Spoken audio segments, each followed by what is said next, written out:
Hello friends 30 अगस्त को एक नया मेनलाइन आईपीओ ओपन होने जा रहा है जिसका नाम है ऋषभ इंस्ट्रूमेंट आईपीओ। इस वीडियो में हम इस आईपीओ का डिटेल रिव्यू करेंगे कि इसका कंपनी का सेक्टर कैसा है, जीएमपी क्या चल रही है और इसका फाइनेंशियली ये कंपनी कैसी है, प्रॉफिट मेकिंग है या लॉस मेकिंग है।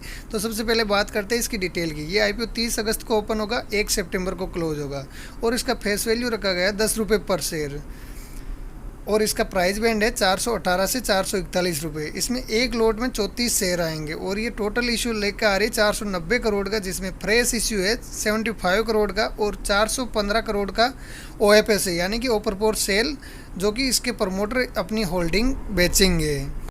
अब बात करते हैं इसकी जीएमपी की, जिससे हमें ये अंदाज़ा लगेगा कि इसमें लिस्टिंग गेन कितना मिलने की उम्मीद है। तो आज की डेट में इसका जीएमपी चल रहा है 30 रुपये पर शेयर। उस इसमें 34 शेयर की लोट है, तो उस हिसाब से 1020 रुपये का फ़ायदा बता रहा है और परसेंटेज वाइज देखें तो लगभग 7% के करीबन ये जीएमपी चल रहा है, जो कि काफ़ी कम है। नॉर्मली जिस मेनलाइन आईपीओ का जीएमपी 20% से कम चलता है तो उसमें लिस्टिंग गेन की उम्मीद कम रहती है, लगभग 20% से ऊपर रहता है तो उसको काफ़ी ठीक माना जाता है। अब बात करते हैं कि कंपनी करती क्या है, किस सेक्टर की कंपनी है। तो ये 1982 में स्थापित हुई थी और ये मैन्युफैक्चरिंग, डिज़ाइन और development of test and measuring instrument and industrial control product का निर्माण करती है। इसके अलावा aluminium high pressure die casting का निर्माण करती है, जिसकी ऑटोमेटिव कंप्रेसर निर्माण और ऑटोमेटिव हाई फ्लो मीटर के निर्माण में आवश्यकता होती है। और ऋषभ कंपनी में 4 सेगमेंट के इंस्ट्रूमेंट है। फर्स्ट इलेक्ट्रिक ऑटोमेटिव डिवाइस, दूसरा मीटरिंग कंट्रोल प्रोटेक्शन डिवाइस और तीसरा portable test and measuring instrument और चौथा सोलर स्ट्रिंग इन्वर्टर।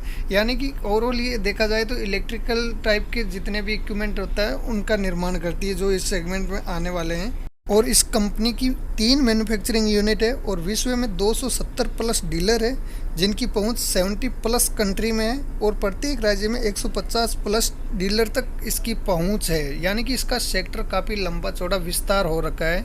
और बात करें इसके सेक्टर की तो सदाबहार सेक्टर है, हमेशा इन चीज़ों की रिक्वायरमेंट रहेगी। आज का ज़माना ऐसा है तो इसमें सारी मतलब सोलर एनर्जी के रिगार्डिंग भी इन्वर्टर हैं, तो इसका फ्यूचर में भी डिमांड अच्छी खासी रहने वाली है। तो ओवरऑल इसका मतलब सेक्टर काफ़ी अच्छा है। कोई भी कंपनी आईपीओ तभी लेके आती है जब या तो उसको बिजनेस को एक्सपेंड करना होता है या फिर उसकी उधारी चुकानी होती है। तो ये कंपनी नासिक मैन्युफैक्चरिंग फैसिलिटी में इम्प्रूवमेंट के लिए यूटिलाइज करेगी और इसके अलावा जनरल कॉरपोरेट पर्पज़ में यूज करेगी जो भी आईपीओ से पैसा इकट्ठा होगा। अब बात करते हैं इसके फाइनेंशियल की कि ये प्रॉफिट मेकिंग है या लॉस मेकिंग है। तो इसकी एसेट की बात करें तो 2022 में 563 करोड़ था, जो बढ़कर हुआ 648 करोड़ और रेवेन्यू 489 करोड़ था, जो 589 करोड़ हुआ है 2023 में। और प्रॉफिट आफ्टर टैक्स की बात करें तो वो था 49 करोड़, जो 2023 में भी 49 करोड़ है। यानी कि प्रॉफिट में इसमें कोई बढ़ोतरी नहीं हुई है और ना ही कम हुआ है। और नेटवर्थ की बात करें तो वो थी 346 करोड़ 2022 में और 2023 में बढ़कर हुआ है 408 करोड़। और इसकी टोटल बोरोविंग की बात करें तो 2022 में थी 96 करोड़, जो बढ़कर हुई है 102 करोड़। कोई किसी भी कंपनी पे बोरोविंग रहना नॉर्मल बात है, लेकिन इस पर ज़्यादा बोरोविंग नहीं है। तो फाइनेंशियली देखें तो काफ़ी अच्छी कंपनी है, उतनी वीक कंपनी भी नहीं है और उतनी स्ट्रॉन्ग भी नहीं है। अब बात करते हैं इसके की इंडिकेटर की। तो मार्केट कैप 1674 करोड़ का और ROE है 12.39 की और ROC है 13.77%, जो कि थोड़ी कम है। यानी किसी कंपनी का मतलब अगर 15% से ज़्यादा है तो उसको अच्छा माना जाता है और इसकी 12-13% के लगभग है, तो ठीक ठाक ही है, ज़्यादा अच्छी नहीं है। और डेप्थ इसके ऊपर है 0.26, जो कि एक्सेप्टेबल है। और अर्निंग पर शेयर 12.84 का आता है, जो कि ठीक है। और रिटर्न ऑन नेटवर्थ 11.67 की है, वो भी ठीक ठाक है, उतनी स्ट्रॉन्ग नहीं है लेकिन ठीक है। लेकिन ये कंपनी फ्यूचर में इम्प्रूवमेंट कर सकती है क्योंकि इसका सेक्टर काफ़ी अच्छा है। अब बात करते हैं इसकी प्रमोटर होल्डिंग की। तो प्री इश्यू प्रमोटर होल्डिंग है 80% की, जो आफ्टर आईपीओ इश्यू के बाद में 70% रह जाएगी, जो कि काफ़ी अच्छी है। किसी भी कंपनी का अगर 50% से ज़्यादा प्रमोटर होल्डिंग है तो उस कंपनी को काफ़ी अच्छा माना जाता है। तो इसका 70% है, तो इसका मतलब प्रमोटर होल्डिंग काफ़ी स्ट्रॉन्ग है।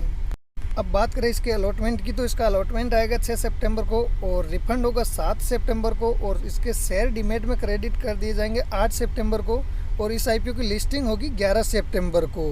अब बात करें इसके रिजर्वेशन की, तो क्यूआईबी के लिए 50% है, एनआईआई एचएनआई के लिए 15% है और रिटेल इन्वेस्टर के लिए 35% है, जो कि अगर 3 साल तक कंटिन्यू प्रॉफिट मेकिंग है तो उसके लिए रिटेल में 35% रखा जाता है, किसी किसी में 10% रखते हैं क्योंकि वो कंपनी ज़्यादा लॉस में रहती है इसलिए। अब कंपनी के बारे में हमने सब कुछ देख लिया है, सब कुछ रिसर्च कर लिया है, क्या करती है, कैसा सेक्टर है, फ्यूचर कैसा है। तो अब हमें डिसीजन लेना है कि इसमें अप्लाई करना है या नहीं।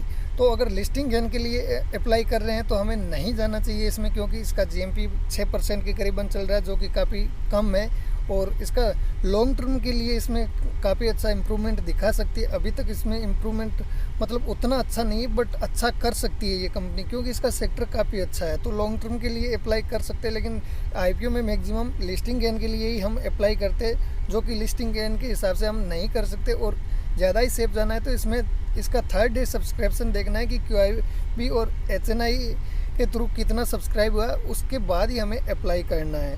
और वीडियो अच्छा लगा तो वीडियो को लाइक कीजिए, चैनल को सब्सक्राइब कीजिए। धन्यवाद दोस्तों।